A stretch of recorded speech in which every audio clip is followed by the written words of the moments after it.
ამერიკის შეერთებული შტატების ელჩის რიჩარდ ნორლანდის მხრიდან აქციის მონაწილეებისადმი მოწოდება იმისა, რომ დაიცვან წესრიგი და მოექნება ადგილი ძალადობას, მიუღებელი აღმოჩნდა აქციის მონაწილეთათვის, რომლებიც ალვაბრის რეზიდენციასთან შეკრებილები გამოსულ დეპუტატებზე ძალადობისთვის იყვნენ მომზადებულნი. დღეს ელჩმა გითხრა, რომ სააკაშვილს, რომელიც ჩვენ არ გვინდა, უნდა შევეგუოთ. ეს არის უხერხული უცხო ქვეყნის წარმომადგენლის მხრიდან. საქართველოს აქვს თავისი კონსტიტუცია და არ ექვემდებარება ამერიკის შეერთებულ შტატებს, განაცხადა ალვაბრის რეზიდენციასთან აქციის ერთ-ერთმა მონაწილემ. უნდა მოგესმინათ. არა, პრეზიდენტ სააკაშვილის სიტყვა. იმიტომ რომ ის აღარ არის ჩვენი ქვეყნის პრეზიდენტი. სააკაშვილი? არამედ უნდა მოგესმინათ მოქალაქე სააკაშვილის. I understand this is a political protest. ანუ ეს არის პოლიტიკური პროტესტი. Okay.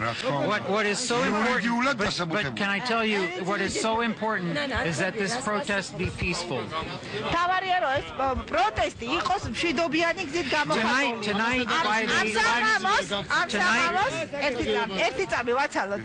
Tonight by the library there was violence. ამ საღამოს ბიბლიოთეკასთან ძალადობა ჰქონდა. Parliamentarians were hit. მაგრამ პარლამენტარებს დაარტყეს. And this was a terrible thing. ეს იყო ძალიან ცუდი რამ. This is not the democratic ეს არ არის დემოკრატიული პრინციპი. Now, right now, there are a lot of people gathered ძალიან here. ბევრი ხალხია. And there is concern that the people inside the palace will not be able to leave safely. და ასევე არსებობს შიშია შეწუხება იმას თაობაზე, რომ ვინც არის ეხლა შიგნით ვერ გამოვა თავისუფლად გარე. Now, I know you are angry about certain things, but my message to you is you must let your government work with the president on these issues. მე ვიცი რომ გნობ რომ ალბათ თქვენ ძალიან ბევრ ამაზე ხართ განაწყელებული, მაგრამ თავარი არის ის და ჩემი ესე ვთქვათ მესიჯი იქნება ის რომ თქვენმა მთავრობამ საქართველოს მთავრობას ჰქონდეს საშუალება პრეზიდენტთან ურთიერთობის და თანამშრომლობის. I believe the president sent a signal tonight that he wants to work with the government to address the problems, and I think it's important that everybody here give the government and the president a chance to do that.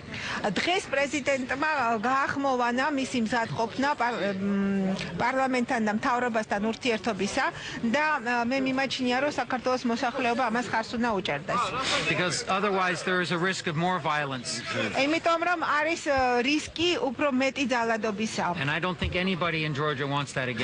არა მგონია რომ ვინმეს ეს უნდოდეს. ჩვენ ხა დავინახეთ ბატონი ამერიკის ელჩი როგორ ერთგვარად მითითების ნიშნად მოგმართავს და იმ დამოკიდებულებას რომელსაც ქართველი ხალხი არ ეპოვება და საქართველოს პრეზიდენტად მიხეილ სააკაშვილს არ მოიხსენიებს, გინდა თუ არა უნდა შეეგუოთო და უნდა დაიმკვიდროთო.